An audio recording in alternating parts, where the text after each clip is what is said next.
Subscribe now and press the bell icon to get notified. Hi everyone, welcome to our channel. ఈరోజు మనం ఈ వీడియోలో degree semester 1 వాళ్ళకి సంబంధించి 2023-2024 బ్యాచ్ ఎవరైతే ఉన్నారో వీళ్ళకి సంబంధించి మనమైతే పబ్లిక్ పేపర్ అయితే అప్లోడ్ చేయడం జరిగింది. పార్ట్ 1 అయితే అప్లోడ్ చేశాను.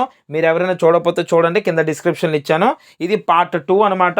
So part 2 essentials paper అర్థమవుతుందమ్మా.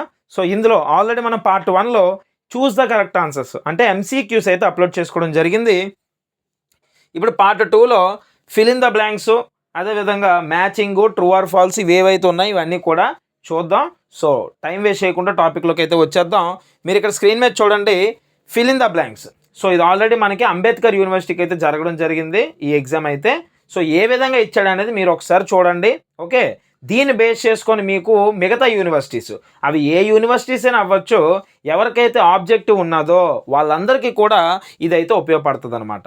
కాబట్టి ఒక్కసారి చూసి ఏ విధంగా అంటే ఎంత డెప్త్గా వెళ్తున్నాడు, ఎంత ఈజీగా అడుగుతున్నాడు అనేది మీకైతే తెలియాలన్న ఉద్దేశంతో నేనైతే ఈ పబ్లిక్ పేపర్ని మీకు అప్లోడ్ చేయడం జరుగుతుంది. సో లేట్ చేయకుండా టాపిక్లోకి వద్దాం. ఇక్కడ మీరు అబ్జర్వ్ చేయొచ్చు, first bit the conjugate of 3 + 4i is అని అడిగాడు. సింపుల్ బిట్, ఓకేనా. ఎప్పుడైనా సరే మనకు ఒక వాల్యూ, ఒక కాంప్లెక్స్ నెంబర్ ఇచ్చి దాని యొక్క కాన్జుగేటివ్ అడిగితే దానికి మనం రివర్స్ రాయాలి. అంటే 3 + 4iకి 3 - 4i is the answer. 3 + 4iకి 3 - 4i అనేది ఆన్సర్, అంతే. ఒకవేళ 3 - 4i వేస్తే 3 + 4i అంటే ప్లస్కి మైనస్, మైనస్కి ప్లస్ పెట్టేస్తే కాన్జుగేటివ్ వచ్చేసినట్టే. అర్థమైందా? రైట్. నెక్స్ట్ ఇంకా ఇందులో మోడల్స్ ఉంటాయి. మీకు 1/3 + 4i ఇచ్చాడు అనుకోండి, దాన్ని రేషనలైజ్ చేయాల్సి ఉంటుంది, అది కాన్జుగేటివ్ వాల్యూ. ఇలా డిఫరెంట్ మోడల్స్ అయితే ఉంటాయి. బట్ అదంతా ఇప్పుడు మోడల్స్ అయితే మనం చెప్పుకోవట్లేదు, మనకి ఇచ్చిన క్వశ్చన్ పేపర్ ఎక్స్ప్లెనేషన్లోనే ఉన్నాం కాబట్టి ప్రెజెంట్ ఇవి చూద్దాం. Next the value of cos² θ + sin² θ. ఇది మీకు ఐడెంటిటీస్. మీకు 3 ఐడెంటిటీస్ ఉంటాయి.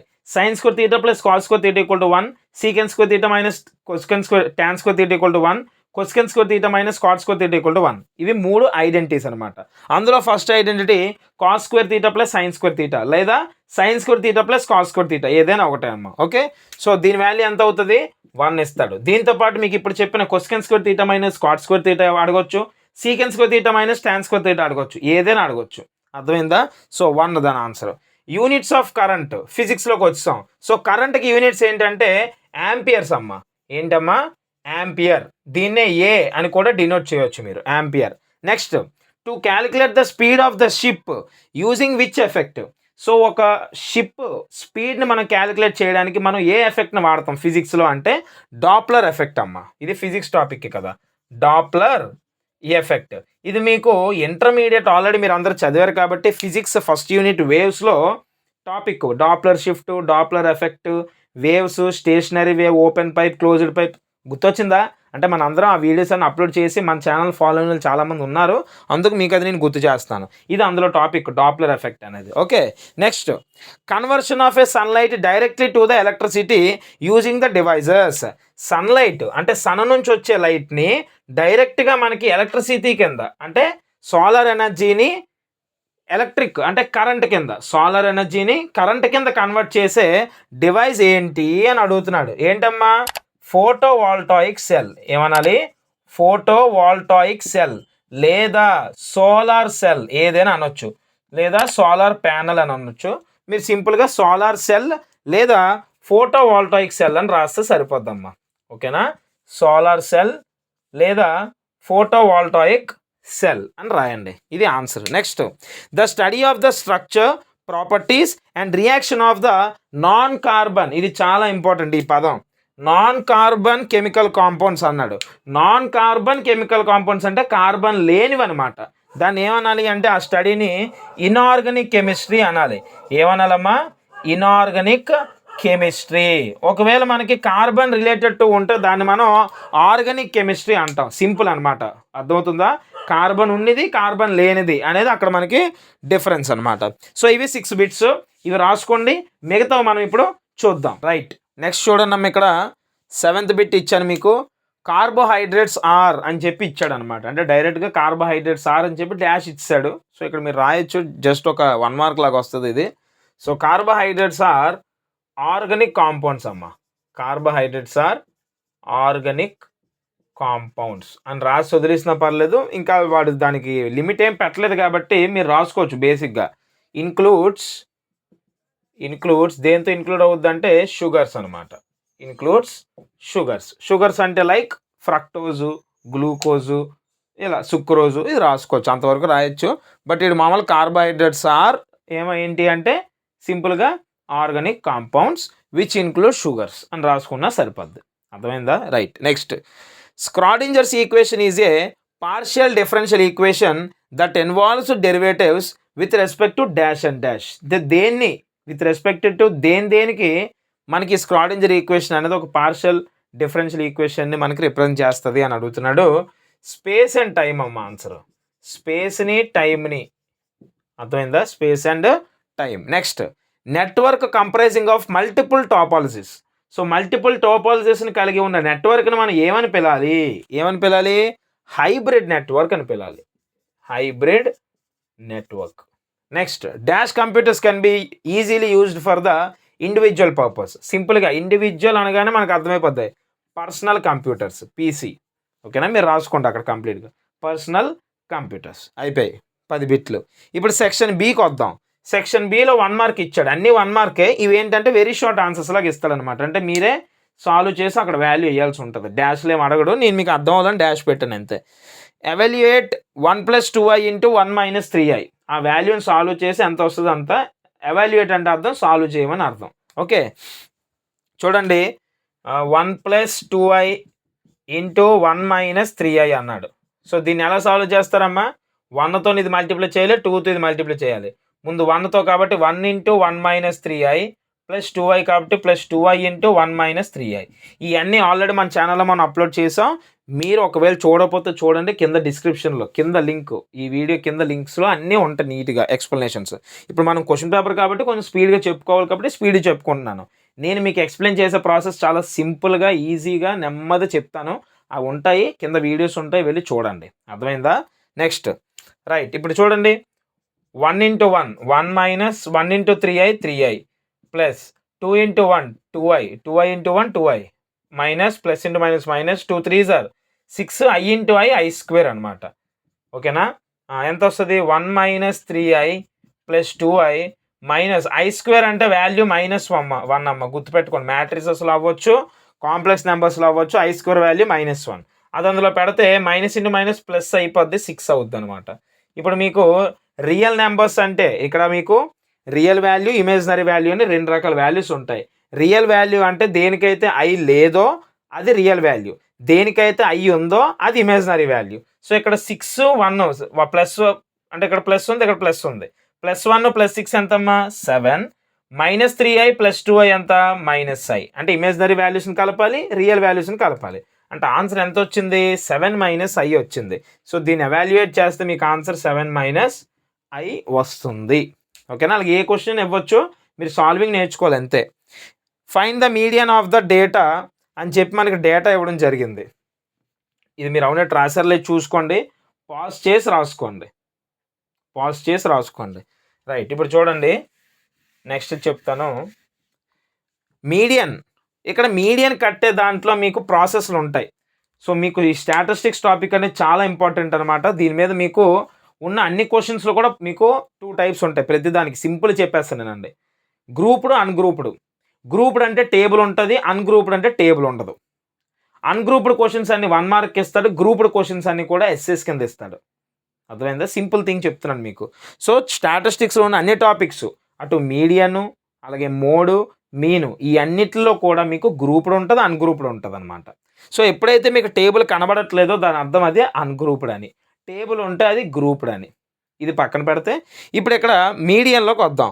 మీడియన్ అనే టాపిక్ ఇచ్చి ఇక్కడ మనకి ఏం అడుగుతున్నాడు అంటే కొన్ని వాల్యూస్ ఇచ్చి చేయమని అడుగుతున్నాడు. మీకు సింపుల్గా చెప్తాను. మీడియన్లో మీకు 2 టైప్స్ ఉంటాయి. ఒకటి ఈవెన్ నెంబర్ వస్తే, ఇంకొకటి ఆడ్ నెంబర్ వస్తే. ఆడ్ వచ్చినప్పుడు ఎలా చేయాలి, ఈవెన్ నెంబర్ వచ్చినప్పుడు ఎలా చేయాలని 2 టైప్స్ మీడియన్లో ఉంటుంది. ఈ టాపిక్ పరంగా మాట్లాడుతున్నాను. మీకు ఇది కనుక ఇన్ డీటెయిల్డ్గా ఎగ్జాంపుల్స్తో సహా అన్ని టాపిక్స్ కావాలంటే మీకు ఆల్రెడీ చెప్పడం జరిగింది. మన దగ్గర పీడిఎఫ్స్ అయితే తయారు చేసినవి ఉన్నాయి. ఓన్గా ప్రతి సమ్ కవర్ అయ్యే విధంగా, ప్రతి మోడల్ కవర్ అయ్యే విధంగా మ్యాథ్స్కి, ఫిజిక్స్కి, కెమిస్ట్రీకి, కంప్యూటర్స్కి, అటు ఎసెన్షియల్స్, ఇటు అడ్వాన్సెస్ రెండింటికి సంబంధించి పీడిఎఫ్స్ అయితే తయారు చేయడం జరిగింది. మీకు ఆ పీడిఎఫ్స్ కావాలంటే మాత్రం లో కాస్ట్లో మీ అందరికీ ఉపయోగపడే విధంగా మీకు అవైలబిలిటీలోకి తేవడం జరిగింది. మీకు వెంటనే సెండ్ చేస్తాను. నాకు ఇన్‌స్టాగ్రామ్‌లో మెసేజ్ పెట్టండి. దానికి సంబంధించిన డీటెయిల్స్ పెడతాను. డెఫినిట్‌గా ఆ పీడిఎఫ్స్‌లో ఇచ్చిన ప్రతి కాన్సెప్ట్ మీకు ఎగ్జామ్‌కి అయితే యూజ్ అవుతది. సో, టైం వేస్ట్ చేయొద్దు. అదనమాట. దానికి సంబంధించి ఏ డౌట్ ఉన్నా మీరు నాకు అడగండి. అర్థమైందా? ఇన్‌స్టాగ్రామ్‌లో అడగండి. మీకు ఇక్కడ ఇన్‌స్టాగ్రామ్ ఐడీ అయితే కనిపిస్తది. ఓకే. సో, ఇప్పుడు మనం ఇక్కడ ఈ టాపిక్ డైరెక్ట్ మాట్లాడుకోవాలి కాబట్టి దీని ఇంట్రడక్షన్ అంతా పక్కన పెడితే మీడియన్ అనే దాన్ని మీరు అబ్జర్వ్ చేసినట్టయితే ఎన్ని వాల్యూస్ ఇచ్చాడు ఇక్కడ 1, 2, 3, 4, 5, 6, 7. 7 అనేది ఆడా ఈవెనా? Add value. అలా పెట్టండి. Odd number. అలా పక్కన పెడితే ముందు ఎప్పుడైనా గుర్తుపెట్టుకోండి మీడియన్‌లో ఫస్ట్ మీరు ఏది చేయాలంటే ఇచ్చినవన్నిటిని కూడా అసెండింగ్ ఆర్డర్‌లో పెట్టాలి. ఎలా పెట్టాలి? Ascending order. అసెండింగ్ ఆర్డర్ అంటే అర్థం ఏంటమ్మా? చిన్న నుంచి పెద్ద. అంటే చిన్న వాల్యూస్ లో వాల్యూస్ నుంచి అప్పర్ వాల్యూస్‌కి పెట్టాలి. ఇప్పుడు ఇందులో లో వాల్యూస్ ఏంటి? అప్పర్ వాల్యూస్ ఏంటి? ఫస్ట్ 5 తర్వాత 10 తర్వాత 12 నెక్స్ట్ 16 నెక్స్ట్ 18 చూడండి చిన్న వాల్యూ నుండి వెళ్ళాలి. 5, 10, 12, 16, 18, 20, 25 అయిపోయింది. 20, 25 3, 1, 7 అయిపోయాయి. ఫస్ట్ మీరు చేయాల్సింది అసెండింగ్ ఆర్డర్‌లో పెట్టుకోవాలి. ఇది ఫస్ట్ థింగ్. అర్థమైందా? సెకండ్ మీరు ఏం చేయాలంటే ఎన్ని ఉన్నాయి కౌంట్ చేయాలి. ఎంత వస్తుంది? n వాల్యూ అంటే నెంబర్ ఆఫ్ అబ్జర్వేషన్స్ ఎన్ని వచ్చాయి? 7 వచ్చాయి కాబట్టి ఆడ్ నెంబర్ వచ్చింది. కాబట్టి దీనికి ఫార్ములా ఏంటి అంటే n+1/2th టర్మ్ అనమాట. n+1/2 టీహెచ్ అని ఎందుకు రాస్తామంటే పొజిషన్ చెప్తుంది అక్కడ. 5th, 6th, 7th, 8th ఎలాగైతే చెప్తుందో అలా పొజిషన్ చెప్తుంది. కాబట్టి n+1/2 చేయండి. n ఎంత? 7 వచ్చింది. 7+1/2 చేస్తే మీకు ఎంత వస్తుందమ్మా? 8/2. 8/2 అంటే 4. అంటే 4th term is the answer. Okay. 4th 2 1s 2 4s.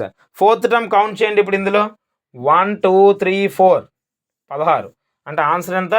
16. Median value ఎంత వస్తుంది? 16 వస్తుంది. మీరు కనుక అసెండింగ్లోకి మార్చకుండా కనుక ఇదంతా చేసినా కూడా ఉపయోగం ఉండదు. అప్పుడు 18 వస్తుంది ఆన్సర్. 16కి 18కి చాలా తేడా ఉంది. అర్థమైందా? ప్రాసెస్ అర్థమైంది అనుకుంటాను. డౌట్ ఉంటే మళ్ళీ ఒకసారి చూడండి. ఇంకా క్లియర్గా ప్రతి కాన్సెప్ట్ కావాలంటే పీడిఎఫ్లో మన దగ్గర తీసుకోండి. Okay right. నెక్స్ట్ చూడండి. If sin 2a = 2 sin a then a is equal to, అది కూడా నోట్ చేసుకోండి. పాజ్ చేసుకోండి. వీడియోని పాజ్ చేసి వీడియోని ఎప్పుడు కూడా 1080pలో చూడాలి. అప్పుడే మీకు క్లారిటీ బాగా వస్తుంది. వీడియోని పాజ్ చేసి అది నోట్ చేసుకోండి. ఇప్పుడు నెక్స్ట్ చూద్దాం థర్డ్ క్వశ్చన్. థర్డ్ క్వశ్చన్ ఏంటి అంటే sin 2a = 2 sin a అంట. sin 2a = 2 sin a A value ఎంత అంటున్నాడు. సాల్వ్ చేయండి. sin 2a అనగానే మీ మైండ్కి ఫార్ములాస్ వచ్చేయాలమ్మా. sin 2a అంటే formula 2 sin a cos a. 2 sin a cos a. అటువైపు ఏముంది? 2 sin a ఉంది. 2 sin a. Okay. sin 2a అంటే అప్లై చేసేది 2 sin a. దాన్ని తెచ్చేస్తే మీకు ఇక్కడ 2 sin a cos a minus 2 sin a ఉంటుంది. ఈక్వల్ టు తెచ్చారు కాబట్టి అటువైపు ఎటు ఉంటుంది? 0. ఇప్పుడు ఎవరికి కామన్ తీయొచ్చు? ఇక్కడ 2 sin a అని కామన్ తీయొచ్చు. 2 sin a అని కామన్ తీస్తే cos a మైనస్ 1 = 0. అంటే ఇక్కడ మీకు రెండు ఫ్యాక్టర్స్ వచ్చాయి. ఫ్యాక్టర్స్ ఒక కొట్టకి ఈక్వేషన్ సాల్వ్ చేసినప్పుడు ఫ్యాక్టర్స్ ఎలాగ వస్తాయి అలాగ వచ్చాయి. ఈ రెండు ఫ్యాక్టర్స్ని చూసినట్టయితే 2 sin a = 0 ఒకటి, 2 sin a = 0 ఒకటి, cos a మైనస్ 1 = 0 ఒకటి. 2 sin a = 0 అయితే sin a ఎంత అవుద్ది? 2 అటు వెళ్తే డివిజన్ అవుద్ది కాబట్టి sin a కూడా 0 అవుద్ది. ఇటువైపు cos a మైనస్ 1 = 0 అయితే cos a ఎంత అవుద్ది? 1 అవుద్ది. కానీ నీకు అక్కడ sin a cos a అడిగాడా? ఏ అడిగాడా? ఏ వాల్యూ అడిగాడు. కాబట్టి ఏం చెయ్యండి అంటే ఇప్పుడు sin a = 0. Sine in terms of sine 0 ఎప్పుడు వస్తుంది? sin 0 ఏనా? అంటే sin a = sin 0. 0 ప్లేస్లో ఏం రాయొచ్చు? sin 0 రాయొచ్చు. సైన్ పోతే ఏ వాల్యూ ఎంత వస్తుంది? 0. ఏ వాల్యూ ఎంత? 0. మరి అవతల వైపు ఏ వాల్యూ ఎంత వస్తుందో కూడా చూడండి. cos a = 1 కదా. ఇన్ టర్మ్స్ ఆఫ్ cos 1 ఎప్పుడు వస్తుంది? మీకు ట్రిగ్నోమెట్రిక్ టేబుల్ రావాలి. cos 0 1, sin 0 0, sin 30 1/2, sin 45 1/√2, sin 60 √3/2, sin 90 1, cos 0 1. తెలుసు కదా వాల్యూస్. cos 0 వాల్యూ 1 వస్తుంది. కాబట్టి 1 ప్లేస్లో ఏం రాసుకోవచ్చు? cos 0 రాయొచ్చు. 1 ప్లేస్లో కాస్ 0 రాయొచ్చు. కాసు పోతే మళ్ళీ ఏ వాల్యూ ఎంత వచ్చింది? 0. ఈ కేసులోనే అవ్వచ్చు, ఆ కేసులో అవ్వచ్చు. ఏ వాల్యూ ఎంత వచ్చిందమ్మా? 0 వచ్చింది. కాబట్టి ఆన్సర్ 0 అనమాట. 0 degrees ఆర్ 0 ఏదైనా పర్లేదు. So if sin 2a equal to 2 sin a then the value of a is అని అడిగాడు. ఆన్సర్ 0. ఓకే.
నెక్స్ట్ చూడండి అమ్మ, ఇక్కడ మ్యాచింగ్ అయితే ఇవ్వడం జరిగింది. సో ఇక్కడ మీకు 10 ఇచ్చాడు అనమాట, 10 మార్క్స్. ఫస్ట్ ఇక్కడ మీకు ఏవైతే తెలుసో అవి ముందు చేస్తారనుకోండి, ఆ తర్వాత మిగతా మీరు చేసుకోవచ్చు. Okay, right. So e power i theta అన్నాడు. So e power i theta దేంది? E power i theta cos theta plus i sine తీటదమ్మా. ఈ పవర్ ఐ తీటా దేంది? Cos theta plus i sine theta. ఓకేనా? ఇది మీకు complex numbers topic. Next sine 45. Sine 45 అంటే obviously మీ అందరికి ఆ table వచ్చి కాబట్టి 1/√2 అంటే ఐ వాల్యూ. ఇక్కడ ఐ అని పెట్టేస్తారు. ఓకేనా? మ్యాచింగ్లు ఇస్తాయి.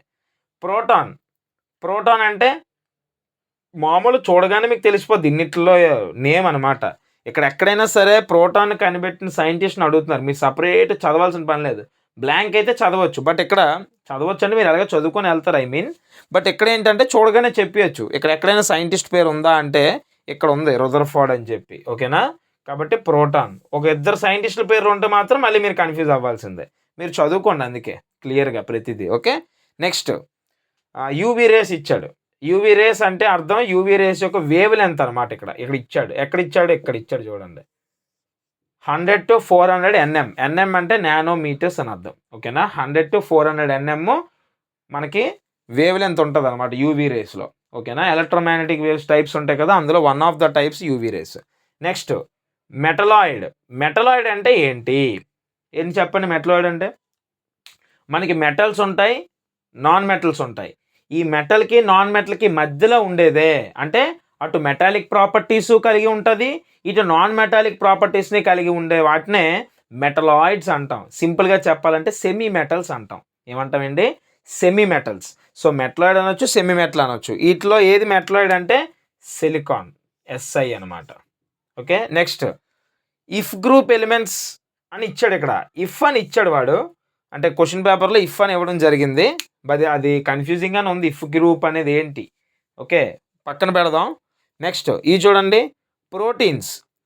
ఇక్కడ ఏదైనా మిస్టేక్ ఉండొచ్చు, చెప్పాను కదా మీకు క్వశ్చన్ పేపర్లోనే చాలా వరకు కూడా క్వశ్చన్స్లో చిన్న చిన్న స్పెల్లింగ్ మిస్టేక్స్ ఉన్నాయి. ఇక్కడ ఏదో పెట్టబోయి ఏదో పెట్టి ఉంటాడు. ఓకే, అందులో ఉంది హాలోజన్స్ అని, అదే ఆన్సరు. బట్ అందుకే చెప్తాను, ఏదైనా ఒకవేళ మీకు వాడు ఇచ్చిన దాంట్లో వాళ్ళదే తప్పు ఉండొచ్చు. ఎక్కడైనా సరే మిస్టేక్ క్వశ్చన్ ఇవ్వడంలో కానీ వాల్యూస్లో కానీ వీటిలో చిన్న చిన్న మిస్టేక్స్ అయితే ఉంటాయి. అలా ఉన్నప్పుడు మీరు మిగతా చేసేస్తే ఆటోమేటిక్గా మీకు మిగతా ఐడియా వచ్చేస్తాయి. సో ఇక్కడ ప్రోటీన్స్ చూద్దాం. ప్రోటీన్స్ అంటే ఏంటి, ఎక్కడ ఉంది? ఇదిగోండి, ప్రోటీన్స్ అంటే ఎమినో యాసిడ్స్ అమ్మ. ప్రోటీన్స్ అంటే ఏంటి? Amino acids. ఎందుకంటే amino acids are the building blocks of protein అనమాట, రెండు ఒకటే. Next vitamin C acid. ఇదిగోండి, యాస్కార్బిక్ యాసిడ్నే మనం విటమిన్ సి అని కూడా చెప్తాం. నెక్స్ట్ వైఫై, ఈ రెండు కంప్యూటర్ వైఫై ఒకటి, స్పూఫింగ్ ఒకటి. సో వైఫై అంటే మీ అందరికీ ఎలాగో తెలుసు, ఇంటర్నెట్ వైర్లెస్, ఇదిగోండి వైర్లెస్ ఫెడిలిటీ అంటే వైఫై అనమాట. వైఫై అర్థమైందా? నెక్స్ట్ స్పూఫింగ్ అంటే ఏంటి?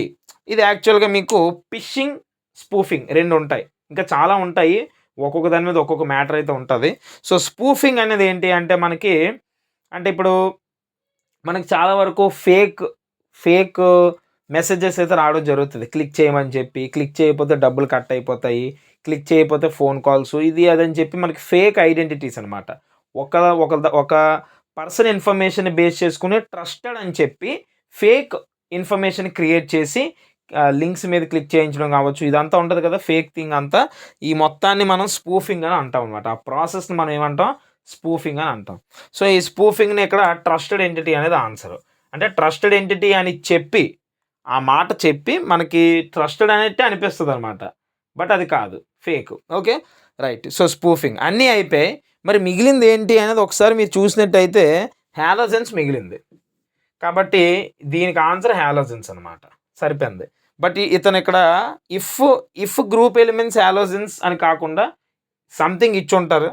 17th గ్రూప్ ఎలిమెంట్స్ కాబట్టి హాలోజన్స్, 18th అయితే మీకు ఆక్టెట్ వస్తుంది నోబుల్ గ్యాసెస్, బట్ 17thకి హాలోజన్స్. బట్ ఇక్కడ ఇఫ్ అని పెట్టారు, బట్ నో ప్రాబ్లం, అన్నీ అయిపోయి కాబట్టి అది మీకు ఆటోమేటిక్గా వచ్చేస్తుంది. చిన్న మిస్టేక్స్ అయితే క్వశ్చన్ పేపర్లో ఉన్నాయి, మీరేం కంగారు పడద్దు. క్వశ్చన్ పేపర్ ఎలా అయితే ఉందో అలాగా మీకు అన్నీ రాస్తున్నాను నేను, ఓకేనా? రైట్. సో 10 అయిపోయి, ఇప్పుడు మనం రిమైనింగ్ చూద్దాం. ఓకే నెక్స్ట్ చూడండి అమ్మా, ఇక్కడ సెక్షన్ సి అయితే ఇవ్వడం జరిగింది. Okay right.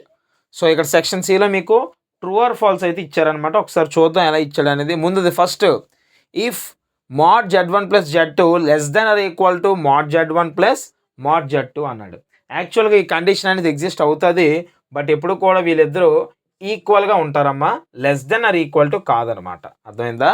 mod z1 plus z2 is always equal to the mod z1 plus mod z2. సపరేట్గా ఉన్న వాటిని యాడ్ చేస్తే వచ్చేది, వీళ్ళిద్దరిని కలిపితే వచ్చేది కూడా సింగిల్గా వస్తుంది, సేమ్ వస్తుంది అక్కడ. ఓకే ఈక్వల్ అవుతాయి అనమాట. కాబట్టి ఇక్కడ less than or equal to అన్నాడు కాబట్టి ఇది ఏమవుతుంది? ఫాల్స్ అవుతుంది. ఓకేనా? నెక్స్ట్ చూడండి, the observation that occurs most frequently is mode అంట. అదే కదా డెఫినేషను. మోడ్ అంటే ఏంటి? మళ్ళీ రిపీటెడ్గా వచ్చే వాల్యూనే మనం మోడ్ అంటాం కాబట్టి అకర్స్ మోస్ట్ ఫ్రీక్వెంట్లీ అన్నాడు, ట్రూ.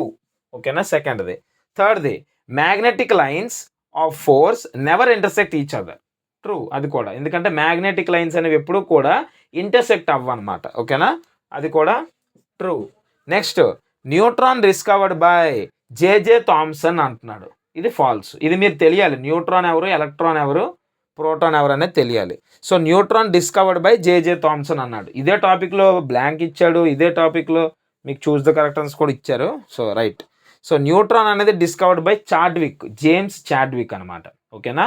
ఎలక్ట్రాన్ అనేది జేజే థామ్సన్. కాబట్టి ఇక్కడ న్యూట్రాన్కి జేజే థామ్సన్ ఇచ్చాడంటే అది ఏమవుతుంది? ఫాల్స్ అవుతుంది. Next, chemical changes generally irreversible అంటున్నాడు. కరెక్టే, ఏ కెమికల్ చేంజ్ అయినా సరే పర్మనెంట్. ఓకే, కాబట్టి జనరల్గా మనకి అది ఇర్రివర్సిబుల్లో ఉంటుంది. బట్ ఇదే క్వశ్చన్ కనుక ఫిజికల్ ఇచ్చాడు అనుకోండి, అదే రివర్సిబుల్ జనరల్గా. ఓకేనా? ఫిజికల్ చేంజ్ అనేది రివర్సిబుల్, కెమికల్ చేంజ్ అనేది ఇర్రివర్సిబుల్. కరెక్టే, కాబట్టి ఇది కూడా ట్రూ. నెక్స్ట్ది, starch is an example of reducing sugar అంటున్నాడు. Starch is an example of reducing sugar అంటున్నాడు. కాదు, స్టార్చ్ అనేది ఎప్పుడు కూడా నాన్ రెడ్యూసింగ్ షుగర్ అనమాట. కాబట్టి ఇది కూడా మనకు రాంగ్ అవుతుంది, false. Next, special theory of relativity లేదా special relativity solving problems involving space time and Lorentz transformation. అంతే కదా? Special theory of relativity Einstein గారిది మీకు లారెన్స్ ట్రాన్స్ఫర్మేషన్ని స్పేస్ టైం కోసం కూడా ఇన్వాల్వ్ అవుతూ చెప్తుంది. కాబట్టి ఇది కూడా కరెక్టే, ఇది ట్రూ అవుతుంది. Next, aerodynamics describes the behaviour of air around air craft. అంతే, ఏరోడైనమిక్స్లో మీకు ఎక్స్టర్నల్ ఏరోడైనమిక్స్, ఇంటర్నల్ ఏరోడైనమిక్స్ కూడా ఉంటుంది. ఇక్కడ ఓవరాల్గా ఏరోడైనమిక్స్ ఇచ్చాడు, అది ఎయిర్ యొక్క బిహేవియర్ కోసం మనకైతే డెఫినెట్గా చెప్తుంది. ఇది కూడా true. Next, the CPU central processing unit is referred as stomach of computer. అంటే స్టమక్ ఆఫ్ కంప్యూటర్ కింద మనం దేన్ని చెప్పొచ్చు? సిపియుని చెప్పొచ్చు. అది కరెక్టే, కాబట్టి ఇది కూడా true. Next, vacuum tubes are used in third generation అంటున్నాడు. మీరు ఆల్రెడీ చదివే ఉంటారు. ఓకేనా? మీకు ఆ లెసన్స్ ఉంటాయి, ఈవెన్ ఇవన్నీ మన పీడిఎఫ్స్లో కూడా మనం ఏవైతే పీడిఎఫ్స్ తయారు చేసామో అన్ని పీడిఎఫ్స్లో ఇక్కడున్న ప్రతి బిట్ 90% బిట్స్ అన్నీ ఉంటాయమ్మా. 1, 2 అంటే మీకు ఓన్గా కూడా ఇస్తున్నాడు అనమాట. కొన్ని ఓన్గా ఇస్తాడు. ఓకేనా, దాని లాజికల్ వేలో తప్ప మ్యాక్సిమం బిట్స్ అన్నీ కూడా మనం తయారు చేసిన పీడిఎఫ్లో ఉన్నాయి. 90-95% పీడిఎఫ్స్ మన పీడిఎఫ్లో ఉన్న బిట్స్ అయితే ఉన్నాయి ఇందులో, ఈ అంబేద్కర్ పేపర్లో. ఆల్రెడీ ఎవరైతే మన దగ్గర ఆ పీడిఎఫ్స్ తీసుకున్నారో వాళ్ళందరూ కూడా ఎగ్జామ్ బాగా రాయడం అయితే జరిగింది. ఇంకా మిగతా యూనివర్సిటీస్ వాళ్ళు కూడా ఎగ్జామ్ బాగా రాయాలి. Okay, right. So vacuum tubes అనేవి మీకు ఫస్ట్ జనరేషన్లో వాడారు, థర్డ్ జనరేషన్లో కాదు, అది తెలుసుకోండి. ఓకే, ఇక్కడ తప్పు ఇచ్చాడు, ఇలా మిస్టేక్స్ ఇస్తాడు. సో ఇది ఫాల్స్. ట్రూవా ఫాల్ కాబట్టి మరి ఉంటుంది కదా, అన్ని ట్రూలు ఇచ్చకూడదు కాబట్టి ఫాల్స్ ట్రూలు కలిపి ఉంటాయి. సో ఇదనమాట, ఇది మీకు అంబేద్కర్ యూనివర్సిటీకి సంబంధించిన పబ్లిక్ పేపర్. ఇదే ప్యాటర్న్లో అందరికీ కూడా అంటే మార్క్స్ అనేవి కొంతమందికి 70, కొంతమందికి 75 ఎలా ఉంటుంది అనమాట. ఇది 75 మార్క్స్. సో మార్క్స్ పక్కన పెట్టండి, మీరు చూడాల్సిందంతా ట్రూ ఆర్ ఫాల్స్ ఎలాగిచ్చారు, మ్యాచింగ్ ఎలాగిచ్చారు, 1 మార్క్ ఎలాగిచ్చాడు, బ్లాంక్స్ ఎలాగిచ్చాడు, చూసింగ్ ఎలా ఇచ్చాడు, ఏ విధంగా అడుగుతున్నాడు, ఎలాంటివి కవర్ అవుతున్నాయి, టెక్స్ట్ బుక్ పార్ట్లో అడుగుతున్నాడు, ఇదైతే నిజం. ఓకే, టెక్స్ట్ బుక్లోని మధ్యలో ఇన్ బిట్వీన్ టాపిక్ బట్టి అడుగుతున్నాడు తప్ప డైరెక్ట్గా కొన్ని చదివేసి వెళ్ళిపోతానంటే కుదరదు. అక్కడ కాన్సెప్ట్ వైజ్ అడుగుతున్నారు చాలా వరకు కూడా. కార్బోహైడ్రేట్స్ ఆర్ అన్నాడు, అది కాన్సెప్ట్ ఓరియంటెడ్ థింగ్. అలా చాలా విషయాలు అనేవి కాన్సెప్ట్ రిలేటెడే.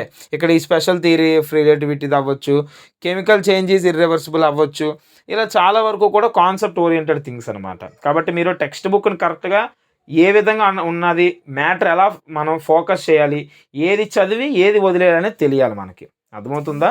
సో మీరెవరు ఇబ్బంది పడకుండా మన దగ్గర అయితే పీడిఎఫ్స్ రెడీగా ఉన్నాయి. సో ఆ పీడిఎఫ్స్ కనుక మీరు తీసుకోగలిగి అవి కనుక మీరు ప్రిపేర్ అయితే మాత్రం ఇలాంటి ఎగ్జామ్స్ ఏవైనా సరే మీరు ఈజీగా రాయగలుగుతారు. చాలామంది పాస్ అవుతామా అని అడుగుతున్నారు. పాస్ కాదమ్మా, మోర్ దెన్ 90% వస్తుంది. నేను ఇచ్చిన పీడిఎఫ్ చదవగలిగితే మాత్రం మోర్ దెన్ 90% వస్తుంది. మీరు అందులో ఎంత చదువుకుంటే అంత, మీకు ఒక 78-80% చాలు అనుకుంటే అందులో యూనిట్స్ బట్టి జాగ్రత్త చదువుకుంటారు అంతే. ఓకే, సో ఇన్స్టాగ్రామ్లో మెసేజ్ చేయండి మీకు ఏమైనా డౌట్స్ ఉంటే. మీకు ప్రతి డౌటు కూడా అడిగింది చెప్పడం కూడా జరుగుతుంది అనమాట. వన్స్ మీరు పీడిఎఫ్స్ తీసుకుంటే మీకే వర్రీ ఉండదు. దానికి సంబంధించి ఏ డౌట్ ఉన్నా నన్ను అడగండి, నార్మల్గానే మీకు నేను డౌట్స్ చెప్తాను. మన ఛానల్ని సబ్స్క్రైబ్ చేసుకోండి. మీకు ఎప్పటికీ మన మేక్ థింగ్స్ హ్యాపెన్ ఎస్వీకెన్ ఛానల్ అనేది సపోర్టివ్గా ఉంటుంది, ఈ సెమ్మే కాదు ప్రతి సెమ్కి కూడా. ఓకే, సబ్స్క్రైబ్ చేయండి, ఛానల్ని లైక్ చేయండి, మీ ఫ్రెండ్స్ అందరికీ కూడా షేర్ చేయండి. Thank you so much.